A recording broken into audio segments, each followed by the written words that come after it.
எப்படி இருக்கீங்க? இன்னைக்கு நியூ இயருக்கு வந்து கோயிலுக்கு வந்துட்டோம். நாங்கள் நினச்சி வந்தது என்னன்னா, எங்கள் குலதெய்வம் கோயில் சிவன் தானே, அதனால சிவன் கோயிலுக்கு தான் வந்தோம். எங்களுக்கு என்னமோ இந்த யமதர்ம ராஜா தான். ஆமாம், நீங்களும் மறக்காமல் இங்கே வந்தீங்க அப்படின்னா யமன் கோயிலுக்கு வந்திருக்கோம். இங்கே தான் எங்கள் பக்கத்தில் தான். நீங்கள் கண்டிப்பாக எங்கள் வீட்டுக்கு வந்தீங்க அப்படின்னா, ஊருக்கு வந்தீங்க அப்படின்னா யமன் கோயிலுக்கு இங்கே வரலாம். தனி கோயில், ஓகேங்களா? யமனுக்குன்னு தனி கோவில். இங்கே உள்ளே இருக்கிற மூலஸ்தானத்தில் இருக்கிறது யமன் தான். அந்த மாடுல உட்காந்துருக்காங்க. ஆமாம், இப்போதான் முதல் தடவை மூலஸ்தானத்தில் அவங்க சுடு தண்ணி என்ன இருக்காங்களா, நம்ம சுற்றிட்டு வரலாம். அப்படியா? சரி, நாங்கள் 2 பேர் சுற்றிட்டு வரோம். ஆமாம், நீங்கள் எல்லாம் எந்த கோயிலுக்கு போனீங்க அப்படிங்கிறத கமெண்ட்டில் சொல்லுங்கள். நாங்கள் இங்கே தான் வந்திருக்கோம். இது ஆல்ரெடி நம்ம தனியாக கோயில் வீடியோவே எடுத்து போட்டிருக்கோம்.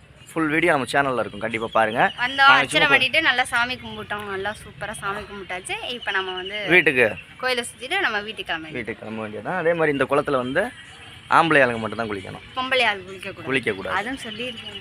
ஆமாம், ஏற்கனவே வீடியோலாம் எடுத்து போட்டுருக்கோம். சரி வா, அப்படியே போங்க, சுற்றி போமா. ஓகே ஃப்ரெண்ட்ஸ், பாய். சப்ஸ்கிரைப் பண்ணிக்கோங்க. அடுத்த வீடியோவில் பார்க்கலாம். நாங்கள் நல்லா சூப்பராக செலிப்ரேஷன் பண்ணியாச்சு.